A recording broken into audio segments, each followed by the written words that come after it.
Let's see. I think I have everything I need here. Why was no? I should save it. I have a legit question. I'm hoping one of you can answer. Hmm. Um, this movie was a challenge for me to get through. I hate watched it. I walked away from it for 5 minutes. I don't know what happened those 5 minutes. I did not roll it back. I just went fuck off. I need a break. I wonder if It it's the same place that pissed me off too. was about two The thirds of the way whole, in. the whole, the whole thing.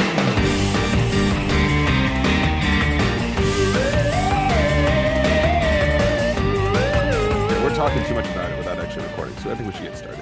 We are recording. We are You recording. know what I You're mean. just on the loop, man. Put this shit on TikTok. I don't know how to tick or talk. Neither do I. It's easy and dumb and sharing your information with Chinese. So naturally, Government, so. Joel is very Yeah, proficient. Joel's all over it. We got Joel Yeah. and Brock who know all about TikTok. I mean, they're Oh. just trying to get us into doing it. I genuinely feel like there's some sort of sleeper agent. So hi, situation going welcome on to here. Binge Buddies, Automatic Pig. With me, your host, as always, Bryan Dressel. With me, as always, is Matt, Zombie Dog, Nicholas Angel, Dykes. Very nice. Yeah, I thought like you'd know that one. Oh yeah, Hot Fuzz. Yeah, I'd been very, very upset if you did not know that one. You've Love been all that making film. us look bad. All right, we also have Joel, Detective Lieutenant William Sommerset Dewitte. I feel I like know this that is one something too. I should know. You should know this one. Okay. Oh, Right. what a big clue. 7. Okay. All right. Yeah, the main thing I think of is Box from that movie. Yeah. Yeah, but the box is not a cop. So make it a little... I mean, no, There's it part isn't. of a Okay. cop's wife in the Yeah. box. Yeah. What's in the box? Sorry. What's in the box? I don't know. What is in the box? Every time someone says what's in the box to me, I immediately go, "What's in the box?" No, you can't not do it. You can't. I mean, Joel, you used to work with boxes. How often that joke come up? Not nearly as much as you'd think. That's so disappointing. that it's like the He most... works with boxes. Box people don't watch. Box people are not interested. You've not seen that Simpsons Yeah, episode where they go to the box No. factory. Oh, okay. I was like, It did you was not kind of see- like it's kind of like when I worked at Whitey's, right? It's like first month, cool, I get free ice cream. Yeah, 6 months in, this is dumb. I don't want this stuff anymore, and I have to pawn it off of people. Wait, so when you started working with boxes, like, cool, free boxes. Yeah, I'll save He these still until I'm has ready them. to move 10 years. I from can now. build a village. That's what his kids are playing in. Like he has like a, he's got And a they'll fort in call the it the backyard city made of- of boxes. DeWitt. Now I need to find a way to have my entire background be stacks of boxes. That would be fantastic. Wait till we actually start like doing the video podcast, because that is coming at some point this year. I don't think I've warned any of you about that, but it's coming at some point this year. Don't worry, you got time to prepare. I'm not introduced our last guest yet, our last host yet. Ryan, Detective Jake Peralta, Lootens. I have no idea. When is that? It's a TV show. 9-9. 9-9. Oh. I don't watch Brooklyn Nine-Nine Why not? You because should- I'm not really an Adam Sandberg fan. Oh, okay, all right. If you don't like Andy Samberg, then yeah, I get it. But if you like comedy at all, you should give it a shot. And that is the least Andy Samberg role of all the, like, it's not like one of his like super goofy things. It's SNL still, skits. yeah, it's still Andy Samberg. Don't get me wrong, but it's I mean, to be fair, I watched that for Holt. Holt is Holt- king. Holt wins that whole show. He's so Yeah. so good. You should at least watch the best of Holt. Just watch one of those things on Yeah. YouTube. Oh yeah, Okay. yeah, definitely. Yeah, like Okay. that alone would be worth it. Ouch! You ran over my foot. I am in incredible pain. This is so fucking funny. All right, so I'd much rather talk about Brooklyn Nine-Nine or any of the other stuff we just listed instead of what we have to talk about today. But we're here to talk about Robocop 3. Get ready for the shortest podcast of Binge Buddies. Well, Matt has some plans to lengthen this thing up because he says he can make this movie As a good always? movie. I can fix this film. I have He says- I have a bullet point list. I've got 6 bullet points. I And with love those the 6 bullet confidence. points, it would make it a much better film. It would actually make it a good film. Now, Number 1, more RoboCop. Mm. number 0.5. It's unfixable. This is one of the worst movies. It's not. We It have- is terrible fucking acting at its best. Like, in my opinion, in all of Binge Buddies, this is my least favorite movie we've done. I hate it. I really, really hated this movie. And that's Vindication for Hobbs and Shaw. Man, no, this bar is so low. That's okay. This is just the pace car. I'm ready to rev that fucking pace car going. These are all Bryan. so awful. This that has been it's too like long coming. These movies have dug far enough into the ground. They're seeing mole people. Like it's They've gone through to China. They're on TikTok. Like there is something about Robocop 3 that like I made it 5 minutes in and I'm like, no, like if I didn't have to do the podcast on it, I'm turning it off. Like I'm not. No. I'm just so disappointed because this is Fred Decker. Yeah. And it's just like, fuck. Why? Like that's the thing. It's like he goes from Monster Squad to this, and it's like, how? Basically ruined his directing career as well. Like I mean, he's not directed a film since this. There's something to be said about having Frank Miller as your writer. I love Frank Miller, great comic book writer. He screenplays are not his strong suit. They have never been his strong suit. And he proved that throughout his entire career. Like every time I started a screenplay, like, oh no, Frank, that's not. Go back to your comics. It works great in comics, not on screen. And this movie to me is a great example of that because the story here sucks. Let that sit for a second. That's it. We can end the show right there. We right. don't need to go into this. Like it's fine. Well, we're gonna try to do our best to give this thing a bit of a review. We're gonna. I already did that. We can do a hot take. Does anybody else have anything? Hold on, wait. Before we do the hot take, Joel, what's your hot take on RoboCop 2? Since you were on we missed Joel's hot RoboCop 2. I don't think he liked it. Shouldn't you kids be in school? I think Joel didn't like it, then liked it, then didn't like it, then liked it a lot. Are you trying to say that I am wishy-washy? Yeah, Gary Oldman next. You're very Gary Oldman from the remake.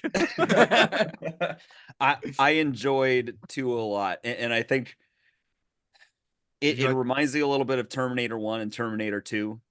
Like there's a lot big shit. There's a shift. There is a shift in tenor and amount of humor and personality, as little as it is, that they give Murphy in the second movie comparably. It's too long though. Yeah, that movie could have been about an hour and a half, and I would have left more satisfied. It could be about 45 minutes, and I think it'd be okay. Yeah, I was being kind. And I really liked RoboCop too, but yeah, I agree with you. Did you like the behave yourselves moment? That might be my favorite moment in the entirety of RoboCop. Oh, that is a good line. Behave yourself. That's so good. And then they're just like, fuck off, old man. And he's like, and then just like, don't make you wear a Halloween mask. No, my favorite moment is that quote, like just so dry, and all the kids at the arcade booing him and throwing popcorn and drinks.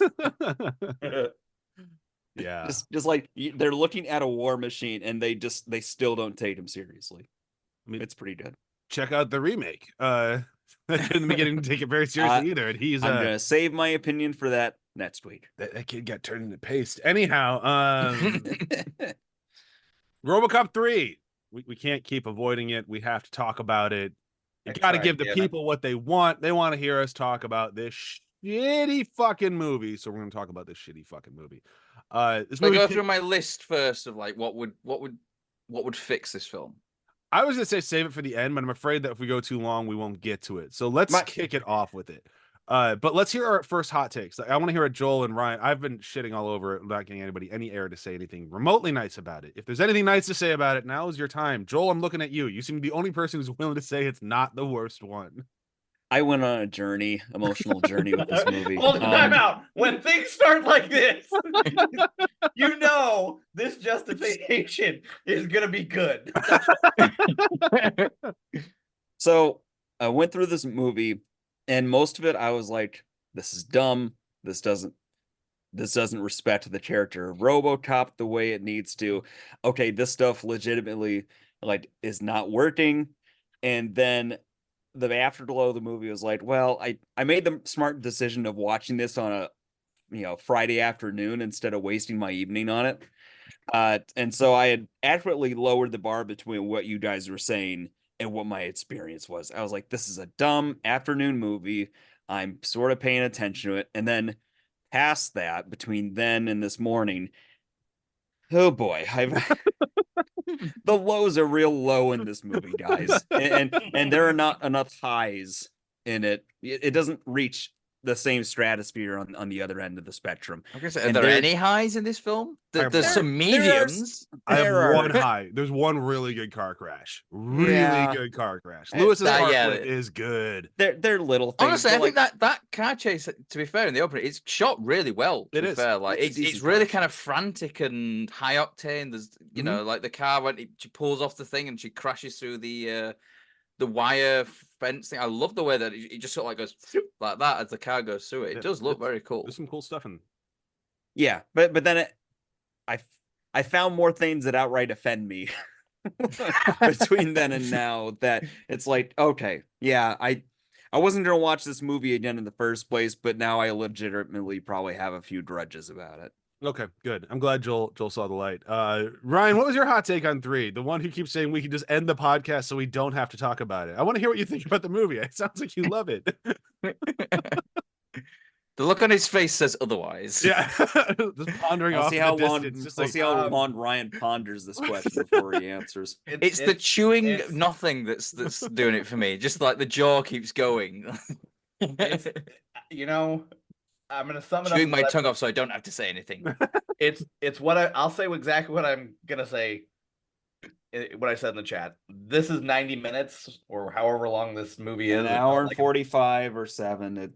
104 minutes. I'm regardless. You know that is 2 hours of my life. I am not getting back. And the funny part is now I've spent 4 hours on this fucking movie. And that's 4 hours I'm not getting back. Not to mention the hours now spent talking about it. This is fine because I'm okay shit talking it. Okay, good. Man, this movie sucks. This, it's the acting, it's the special effects. The special effects in the second movie were better than this. Yep. Oh, yep. Fuck, and that's saying something. Yeah, they weren't great. That jetpack stuff looks fucking terrible. Like I can see the matte lines. The scene I walked out has entered the chat. You're welcome. But yeah, it's a shit movie. It's bad, and there's a reason why it's the lowest rated on Rotten Tomatoes. But again, we don't, that doesn't matter. My opinion is this movie sucks, and I don't think I'm ever going to watch this movie again. Period. And if you ask me to, I'm gonna make you pay me. Ryan, do you own this movie? I don't, and there's a good reason why I don't. Yeah. I almost bought the 4-pack on Apple, and I didn't because I'm like, I haven't seen 3, and I heard it's real bad, and they're all on HBO Max or Max, whatever the fuck we're calling it, stupid streaming service. I'll just watch them on there. And now that I've seen it, I'm very glad I didn't spend my money on it. And you had the strong urge to cancel your Max too, didn't you? Yeah, how dare they put this on there? That's it. I'm done. If they didn't have Venture Brothers, they'd be fucking out. This is the only time Brian approves of not worrying about film restoration or preservation. You found the exception. It's Robocop. Brian's like, take the film stock, burn it. Burn it. Do you have a nitrate? All those studio warehouses that we have, movies that we've lost cuts of. Why couldn't this movie be in there? Right. Right. Because somebody thought this movie's good. We're gonna keep it. We're gonna protect it.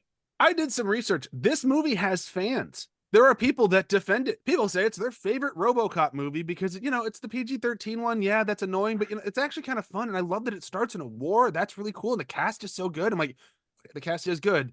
They all cash paychecks and they didn't give a fuck. Something that kind of carries over to next week too.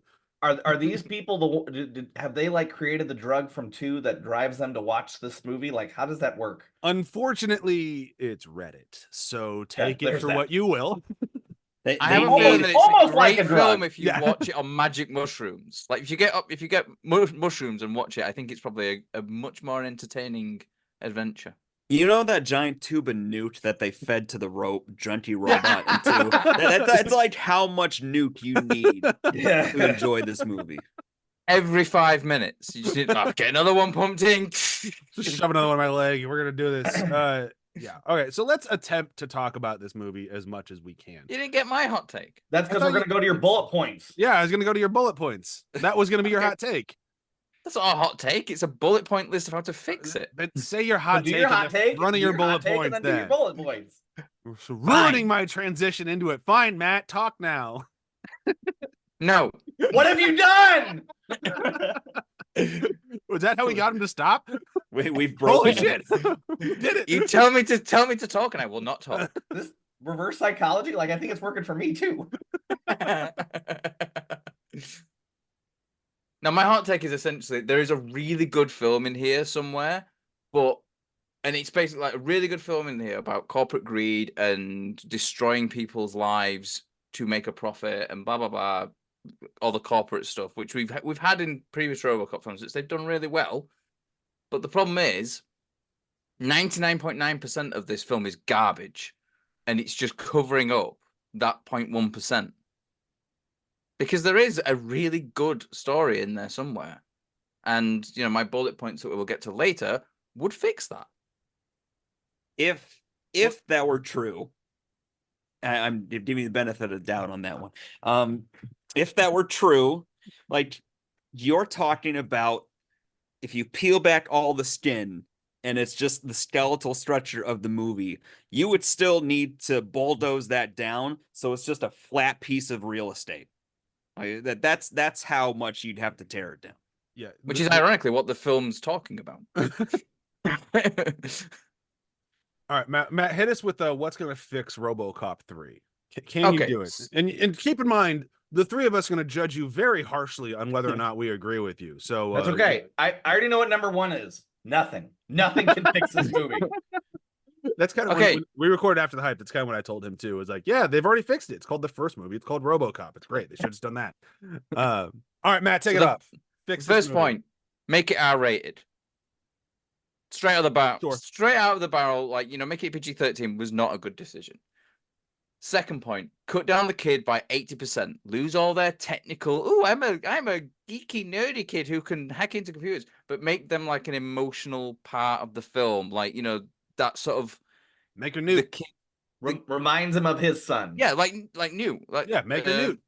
Yeah, the one who is like she's the sort of like the eyes of the regular people. She's she's the innocent caught up in all this like greed and everything that's basically ruined, like destroying these people's homes. I could lose do the ninja. I could do without precocious children in general. To be honest, yeah, like that rarely works. Terminator it always works in Terminator 2. That's a different degree or level. Okay, I'll give you that. This is a lot. This is like, you know, those joke gifs or images where it's like somebody hacking and like a dog. Click, click, click, click, click, click, click. That may as well be it. It's just, I know those people exist. It just strains. Yeah, it strains all logic and credulity. Yeah, like you want to like the Venture Brothers ask, like, just turn me really quick and say, we're in. Yeah. Yeah. So yeah, lose the ninja and lose the jetpack as well. Aren't there 2 ninjas? Yeah. Lose all the ninjas. Lose all those 14 ninjas. Yeah, there's a lot of ninjas. Lose them. Get rid of them. Stupid. Fucking stupid. Put more focus on the forced evictions, the corporate greed that's destroying the people's homes and all that side of it. Put more of a focus in on that. Make Lewis more central to the story and give something better to do than be needlessly killed as well. And then the final one, wait for Peter Weller. Yeah, wait for Peter Weller. They had to wait like 6 months or something for him to finish shooting Naked Lunch or like whatever, because he was scheduled in to do Naked Lunch, which he'd heavily campaigned to get. And they were like, nah, we're not going to wait. They didn't even release it for 2 fucking years anyway. So they could have waited for Peter Weller. Because I'm sorry, Robert John Burke, I think it is, his Robocop movements are bad. Yeah. Like, he has this weird thing of like, he's constantly trying to balance himself. His arms are always out like this, like he's on a tightrope or something. He was so bad. He made me excited to see Joel Kinnaman again. And like, oh, we'll get to that next week. I love Joel Kinnaman. I think he's a great actor, but I think he's fantastic actor. But like, even in Robocop, I'm watching going, poor Joel Kinnaman. Yeah, poor Joel Kinnaman.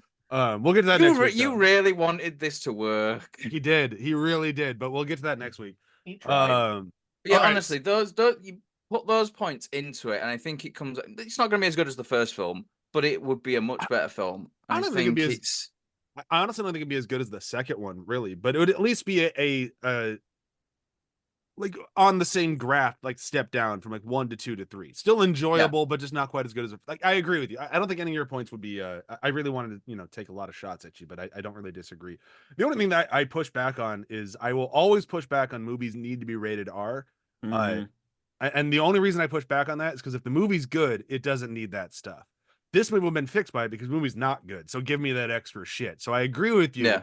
But in general, I'm like, no, like Christopher Nolan to me has proven that you can make a heavy fucking hitting PG-13 movie that feels R and it does not need the gore. But my point with the R rating thing though is you're coming from like there was a weird thing in like the 90s or something where you have an R-rated film and then for some bizarre reason you do a sequel that's PG-13. They did it with Speed. They did it with a bunch of other films as well. And it's like if you're starting off doing your first film is an R-rated film. Your second one should be an R-rated film. You've set the tone in that first film. You need to continue. Your film should have consistent tone throughout. I mean, and if it starts off as R-rated, better stay fucking R-rated because you just immediately you're going to lose a lot of stuff. The thing is, like, as much as I agree with you, and I think you're dead on, I see where people were coming from at the time. Like, their decisions were dumb, but the whole idea was we made these awesome Robocops, Terminators, what have you, and they're these awesome movies, and of course, kids are gonna watch them because they're fucking awesome. And they went home, and when they hit home video, tons of kids watched them, and they're like, "Well, we want that money in theaters, not at home video. We got to get them in theater somehow. Dumb it down." And it's like, and then no one watches it, and no one watched it, and you ruin all the movies, and it fucked. But I get the reason kids watch those films is this. It's because you, as a kid, you watch like an R-rated film, or like in the UK, like an 18-rated film, because it's something like, oh, I shouldn't really be watching this because it's an 18 and I'm only 7 years old. Oh, I'm being like kind of like. And then you're like, trespassing. You're trespassing. Yeah. It's like why why kids drink, like they'll sneak a beer or something because there's something wrong with it, and it's like, you're a kid, you hate the taste of beer because why the fuck would you? It's like it's a thing that adults drink just to get through the day. We don't like the taste of it. Yeah, I think there's definitely something there, and this movie to me is a great shining example of that. Like, I don't think, and correct me if I'm wrong here, because there's some stuff behind the scenes that I just didn't bother looking up because fuck this movie. Why would I look? Why would I look up anything about this movie? Exactly. So like, there's little. I looked up some stuff because it fascinates me how bad. Okay, like so when the film is so bad, like, how did it get this bad? My first question is, why did it come out like 7 months earlier in Japan? It came out in April of '93 in Japan, then came out here in the US in November. Why was there such a huge gap between the two releases? Not sure on that one, but I do know that they shot it in 1991. Orion went into bankruptcy, right? Or MGM went into bankruptcy, one of the two. So it basically sat on a shelf. In the 90s, I think it would have been Orion, but I could be wrong. Probably both of them. MGM goes into bankruptcy every week these days. But yeah, it sat on a shelf for 2 years, and it was like the reason all the effects, like the jetpack effects, were so shit as well, is because they basically hadn't done any of the effects work, and then it sat on a shelf for like God knows how long. Then they're like, "Oh, we need to release it. Oh, we haven't finished the effects. Oh, here's 50 quid. Go do that." I honestly thought we were going with that. Oh, we haven't finished effects. Oh, well. Release it anyway. I mean, like maybe that's what it was. Like, maybe I'm being too generous and saying that they spent $50 on the effects. All right, the other question I had was it always PG-13? Because like the only reason I bring up that question is because when they kill Lewis, she gets lit up like full blown. Oh yeah, so it was shot PG-13. Okay, like so Fred Decker talks about it. He actually, like, credit to him, he doesn't try to blame the studio really. He said like a lot of the decisions in the film are his decisions, and I take full responsibility for that. The only thing that I was hampered by was the edict of this is a PG-13 film. So they shot it as PG-13. Got it. Well, I mean, then credit to them for still like knowing where they can push the envelope. Because when Lewis does get killed, the scene's stupid as hell. Like she's killed as an example to how bad the bad guy is. Like, get the fuck out of here. Like that's what I mean. Like I fucking hate that day. Like if you're gonna kill Lewis, make it mean something. Don't just have it just like that. It fucking sucks. This is my I'm offended moment. Yeah, I Right could not here. agree more. It was just, it's such shit. And like, but the bullshit thing in that as well is like Lewis's dying words like, "Get them for me." She'd never fucking say that. She was the thing that grounded RoboCop's humanity into Murphy. Yeah. You get rid of her, and then you replace it with wannabe John Connor, and it doesn't work because Jane there's Connor. no real relationship there. They're mostly running throughout the entire movie, or hobbling for RoboCop. And that's the other problem. Like, he's taking out commission way too long in this. Way too long. Yeah. Like, I think it's because it feels like because they knew that they didn't have Peter Weller, so we're gonna work around that. Yeah, let's have him in sleep mode the most of the movie. Well, they didn't actually make a new suit as well. They just modified one of Peter Weller's suits, and apparently it was incredibly uncomfortable for Robert John Burke, because he's not exactly the same size as Peter Weller. Shockingly. Now, I know Peter Weller from a whole bunch of stuff. Do I know this other guy from anything? Like, should I be recognizing his name?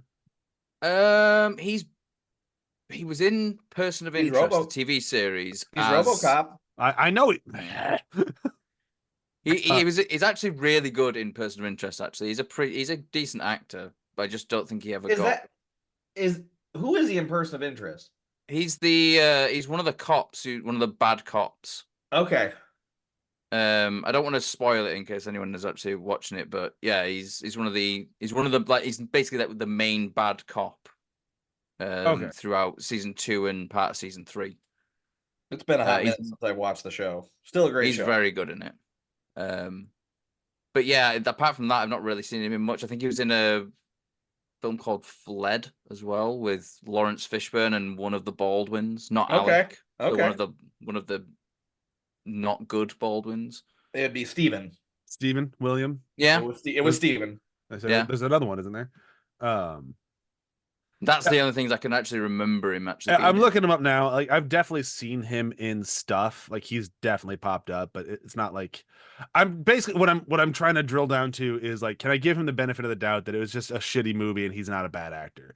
Like, I know what I know him from. I know him from Rescue Me. He was in Rescue Me. I definitely know him from that. He was good in Rescue Me. Yeah, but I think it's like, it's difficult taking over someone's shoes, especially like someone like Peter Weller, who, the amount of work he put in on that first RoboCop film to get the movements, like, I mean, a fucking mime coach to work on movements and stuff, like an actual movement coach. And then you're just trying to copy that as well. I mean, there's something about like Robert Burke and Joel Kinnaman in Next Week, like they do such their own take on this that they made me appreciate Peter Weller more. Like, really appreciate like how much put into it. Like, even like the robot talk. Like, Burke, he definitely tries, but there is something like, there's a personality in Peter Weller's personality-less voice. I don't know how he did it, like just being total monotone drone, but he still had a charm to it. It's something I can't really even fully articulate. He just did a great job with it.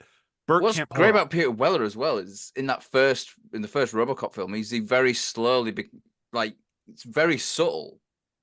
But his voice becomes less and less robotic as the film progresses as well. It's almost like his humanity is coming back slowly, and the voice is the sort of that trigger to the point where the helmet comes off and he's just Murphy again, like the sort of like the voice, and it's so subtly done and it's so good. And like you said, it's like you see someone else trying to do that robotic voice, and you really appreciate what he did even more, because there's a lot more going on. In his performance. It's one of those things like we talked about with the Terminator films.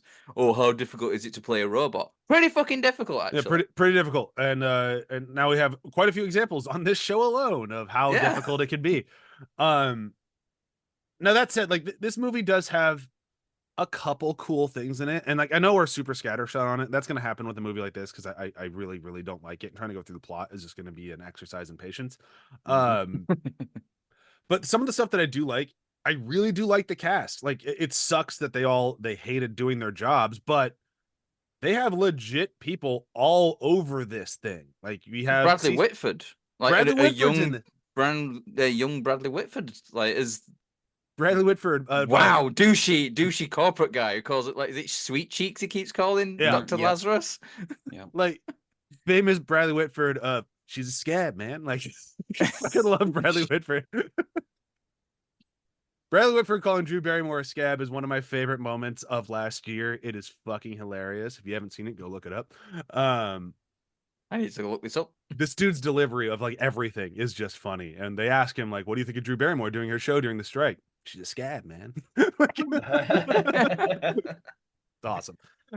He's fucking amazing in The Good Guys as well, which was a one-season TV series, which was just fucking awesome. He's amazing in most things. I'm a big Bradley Whitford fan. He's great. But like, you also like, you have Bradley Whitford, you have CCH Pounder. If you never watched The Shield, she's amazing in everything. Don't get me wrong, but like Demon Knight. Demon Knight, she's great. She's actually even good in the Avatar movies. What's that? Like, she has no arm. She lifts her stub. She goes, "What's that?" That's me giving you the finger, asshole. that lives in my head rent free because of how cool comic collected she is. She's great. Rip Torn is in this. He's great. I love seeing Rip Torn. Jeff Garlin has one of the best lines in the movie. He's in this. This movie is just a nonstop rapid fire, like, who's who of character actors. Like, I read the trivia that Jeff Garlin in an interview like years later basically was asked about Robocop 3 and was like, all he remembered is that he ate 21 donuts or something while shooting it. That's funny. Fuck, I forgot to mention, you have Mako in this. Like, super famous Japanese actor. Like, this thing is packed to the gills with people for just an absolute shit movie. Yeah. It's just it's such a shame as well, because like I said, there's something in it. Like there's a few moments in it where you look at it and go, I want more of that. Like, honestly, the cops when like they're taking the badge off and just like dropping them and walking out. Scene. I actually love that scene. It is so fucking good because you've got Johnson going, "You are employees of OCP," and it's like, we don't give a shit. We're done. Like, and it's like, and it's just, it's so much. It leans into that. It does that corporate greed really well, because like the stuff that he's saying to them, it's all like, you know, you're jeopardizing your retirement benefits. I'm not selling my soul to you, you fucking piece of shit. Get out of my way. Like, I wanted more of that in this film. And I actually do appreciate that this movie does cash in on that rising tension with the police officers and the OCP. Like, it's been like this whole thing of like, I don't want to work for them. Like, this is bullshit. And this movie finally pays off. Like, I'm done. Yeah. And then you get like, this, you know, this is the straw that's broken the camel's back. You're asking us to just turf people out of their homes. No. And use like your Nazis for that. Yeah.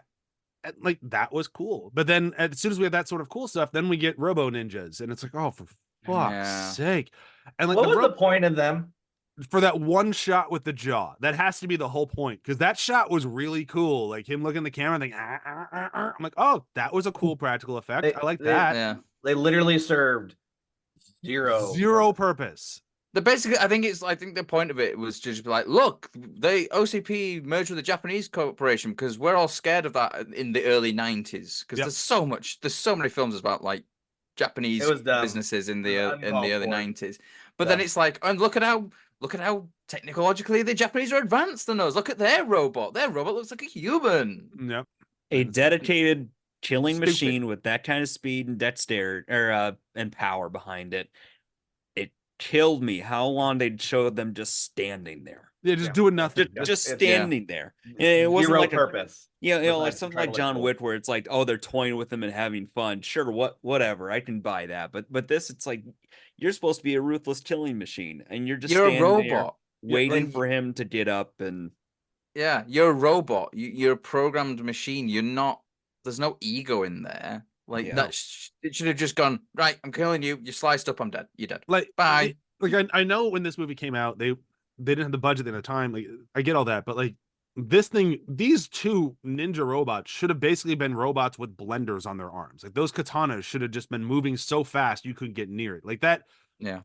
I definitely saw those swords bending while they were doing that. Again, bad movie. It's just, yeah, like Japanese katanas, very known for being very bendy swords. Yep, that's the. It's like when you do that trick with a pencil, right? Just with a katana.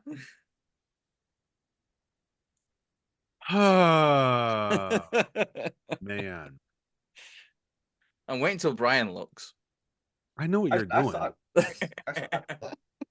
I didn't have to look. I knew what you were did doing. it better, Matt. We're not filming a movie. Oh yeah, we're not video yet, are we? No, not yet. It's coming later.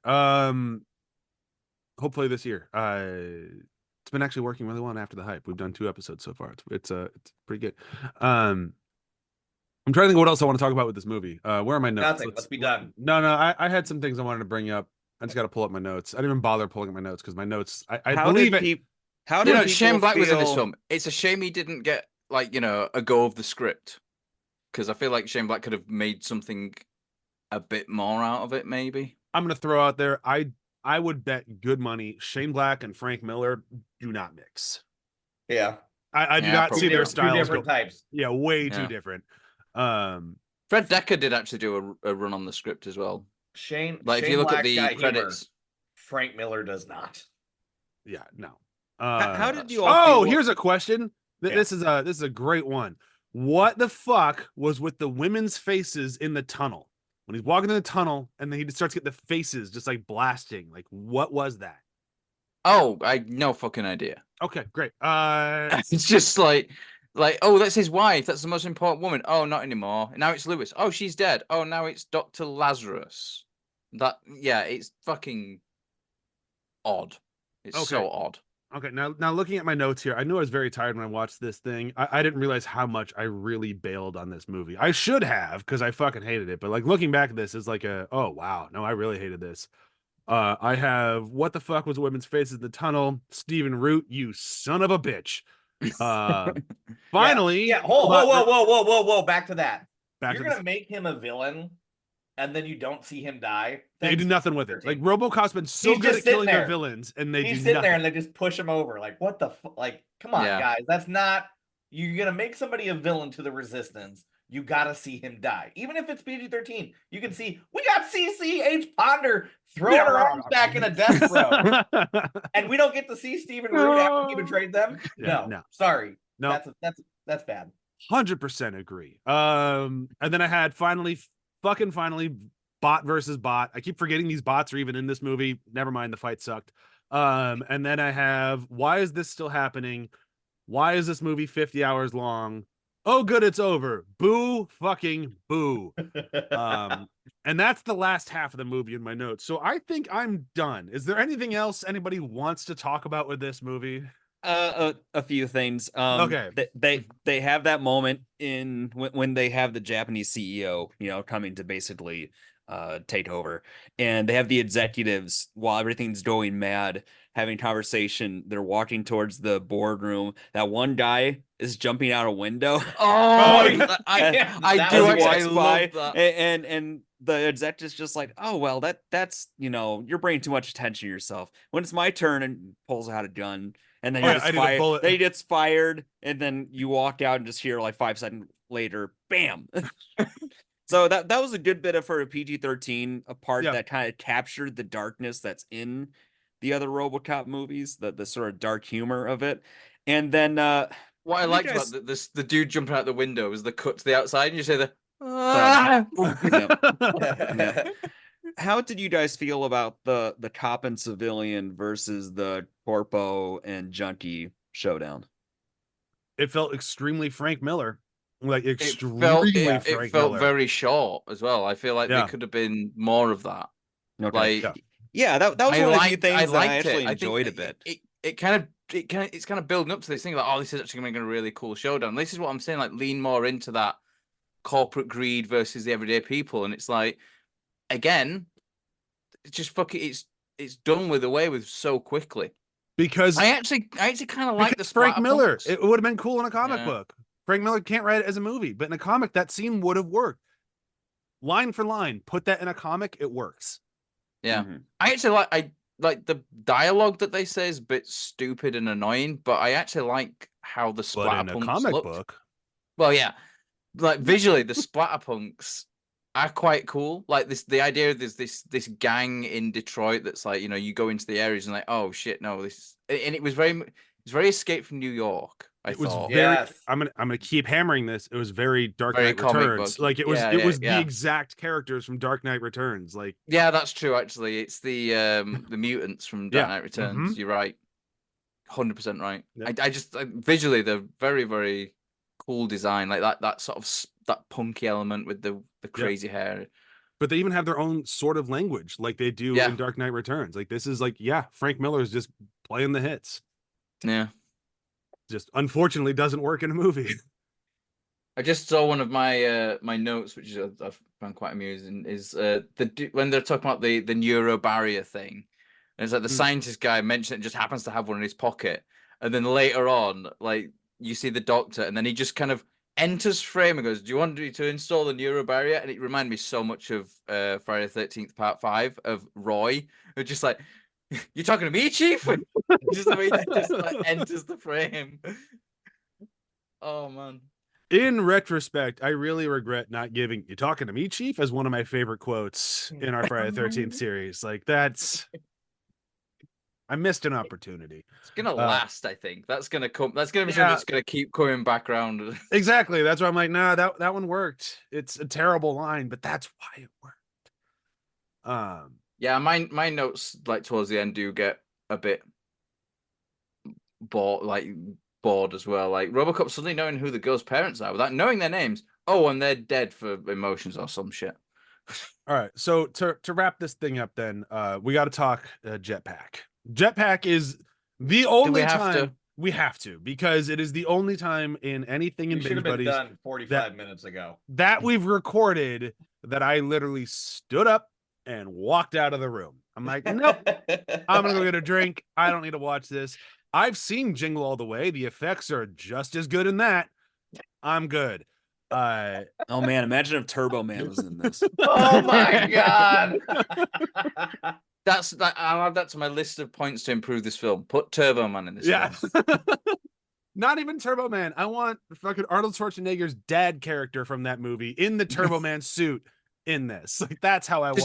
Just in the background, in like all the stuff's happening. Like the splatterpunks and the rehabs are attacking the cops, and then just in the background you can just see Arnold Schwarzenegger on the phone going, "Put that cookie down now!" Yeah, that'd make it better. No, that's it. I don't really need to say anything else than that. Just there's in all of my years of podcasting, 2 movies have gotten me to walk away from the screen, and this is one of the 2. The other one, Neon Demon. Any takers for Neon Demon? Fuck that movie too. I've seen it. I was hoping both the movies were from Binge Buddies. No, I'm Not sorry. gonna lie. I was hoping the other one was like Hobbs and Shaw. No, I sat through all of Hobbs and Shaw. That one that film made me leave my own house. There are decent moments in Hobbs and Shaw.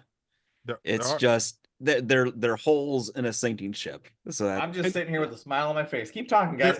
This movie made me like Hobbs and Shaw just a little bit more. Like, oh, there is charm in Hobbs and Shaw. It's got the hallway scene. Forget Vanessa Kirby. I'm never gonna argue looking at Vanessa Kirby. Excited for Fantastic Four, at least as much as I can be for an MCU product. Like, this one has nothing. It has a jetpack that sucks. That I walked out of. So no, it doesn't even have that. It has a few moments. It has the car chase at the beginning, which is pretty good. It has the cops walking out the police station. Yeah. It has Lewis's car crash. Like I know I said at the beginning, but that's a good car like they did a great job on just the practicalities of the glass shatter. The slow-mo shot, that glass just like that looked cool. That was good. It's pretty good. Yeah. It has Basil Doris came back for the score. So, it's nice having that sort of like familiar Robocop. That was nice. Music to it. Yeah. The only one we don't have it is 2. Like, in the remake too. Not as much as it should be, but it sounds horrible in the remake though. Like, it's no.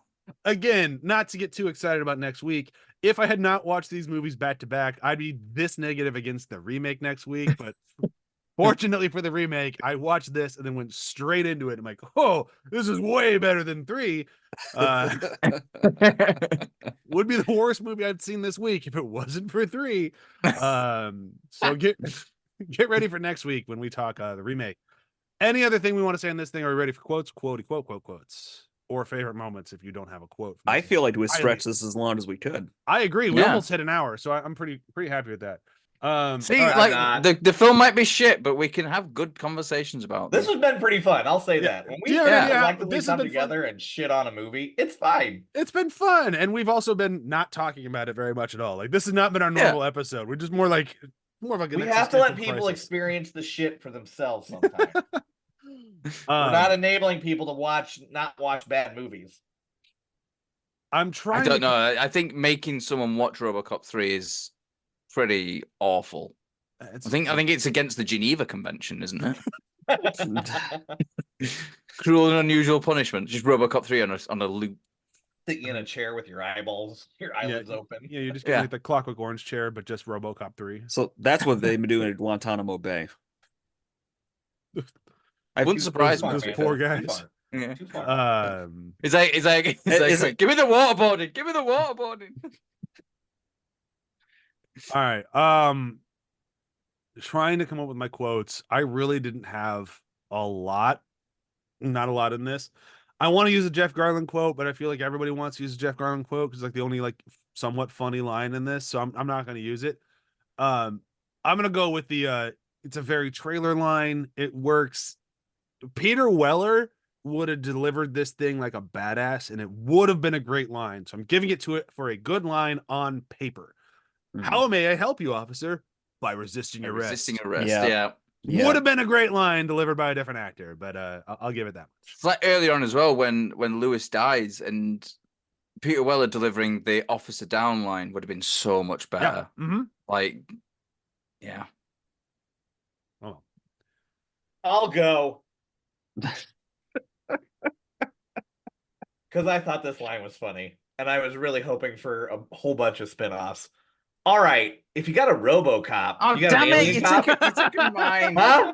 You got a ghost cop? Leon, I told you I don't have time for this. You got a vampire cop? Damn it, that was my line. And then what I like about that is it harkens back to the sort of like the first film where you get the cuts back into the police station. There'd be like some weird shit would be going on. Like there was the guy in the first film where he's just like he's drunk or high or something. He's going, I'm what you would call a repeat offender. I will offend again. I get my orders from my higher power. It's like, shut up, asshole. Sorry to steal your line, Matt. Damn it, yeah. Do you need a minute? I've got one more. It's not great. Well, okay. I mean, I'll go into my favorite moment. My favorite moment. I love pointing out bad acting, and CCH Ponder's death is horrible.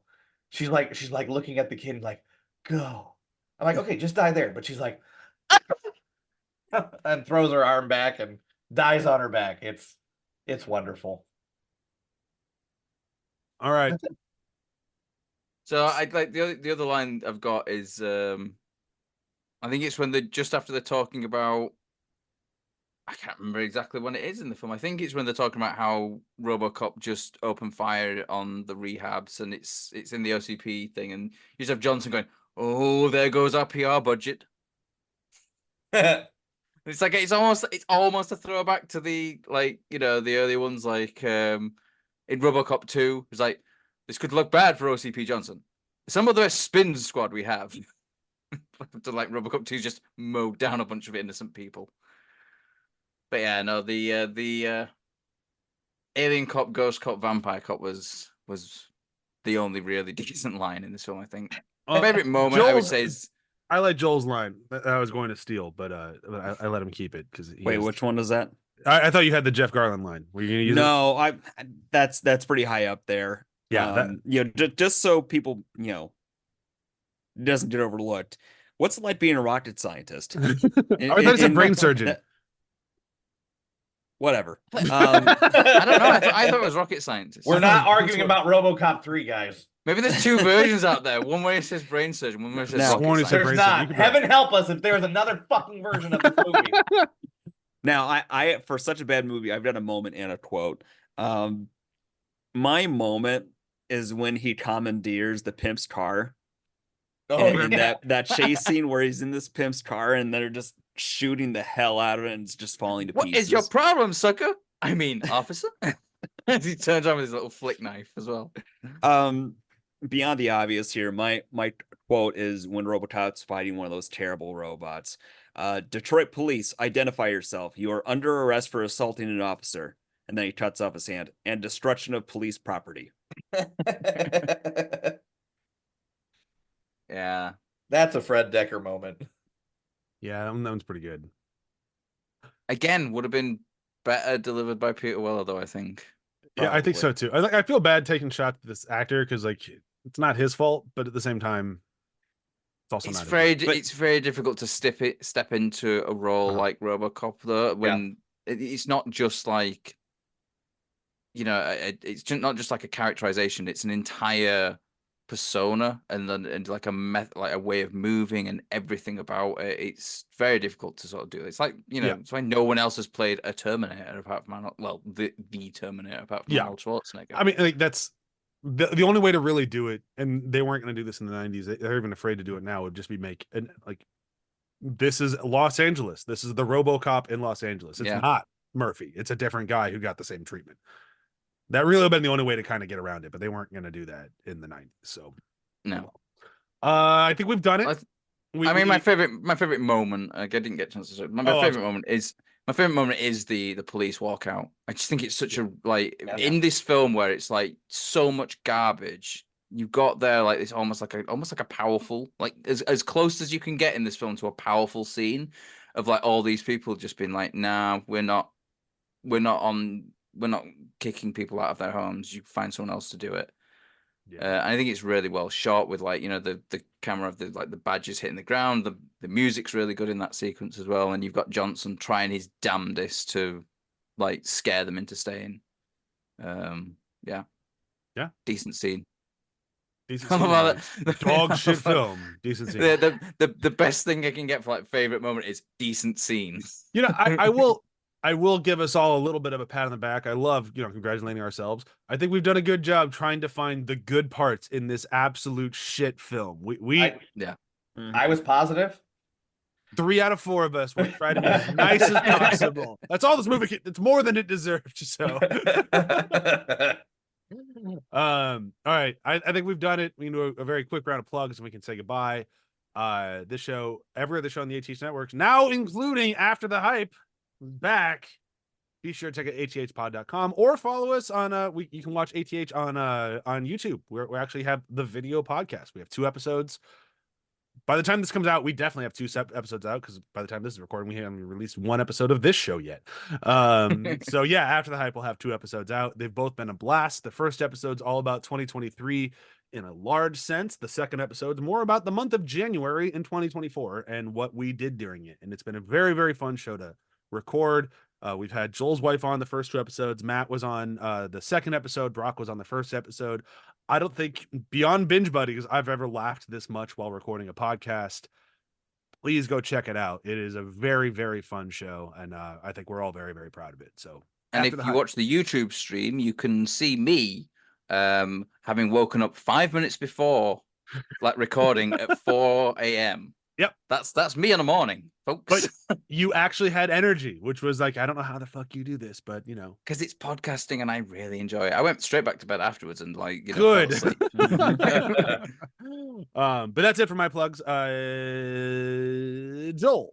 Afterthoughts Podcast is a movie book club. We're in Lord of the Rings. We just finished and released 2 Towers Part 2 on to the final 2. We'll probably actually have a release between that just because I recently finished Flowers for Algernon. So we'll probably just churn out a really quick recording on that too. But stay tuned. Super GG Radio is a video game podcast where we talked about unreleased and upcoming indie titles. Balatro is today's recommendation. It is a roguelike card deck builder where it is poker. And it's on my mind. Like it's one of those games where it's like, I could just do a round right now, and I easy to pick up and go in and out at, but you could also dump a lot of time in one sitting. So highly recommend. Is it sounds like an addiction? Verified? If it's not Steam Deck verified, then I don't know what the indie dev's doing because it is not a tough game to run. And yes, it's gambling, Matt. It's a gambling game. It's gonna be that. It sounds like it sounds like you have an addiction there. Like, you know, I can stop thinking about it. I just don't want to, damn it. I'm very curious about this one. Ryan, what about you? What you plugging? You can catch me on the Front Row Network, where I have my channel called Front Row Flashbacks, where we talk about movies from the 80s, 90s, and early 2000s. So go check us out there. You can also check me on the Front Row Network, where I record shows, whether it's reviews or whatnot. But it is award season, so I am very active on the main page, and then I'll go back into hiding after that. But yeah, I mean, all things considered, it's award season. I mean, the BAFTAs are tonight, so I'm excited. Yeah, it should be. I'm interested to see who wins a lot of these.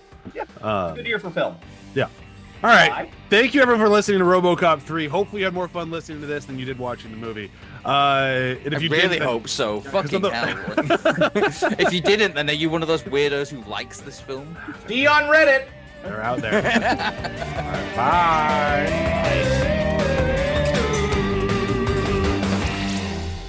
I was going to try and think of a something to say then, but like I was like, this film doesn't Dead or deserve it. alive, you are coming with me. I didn't.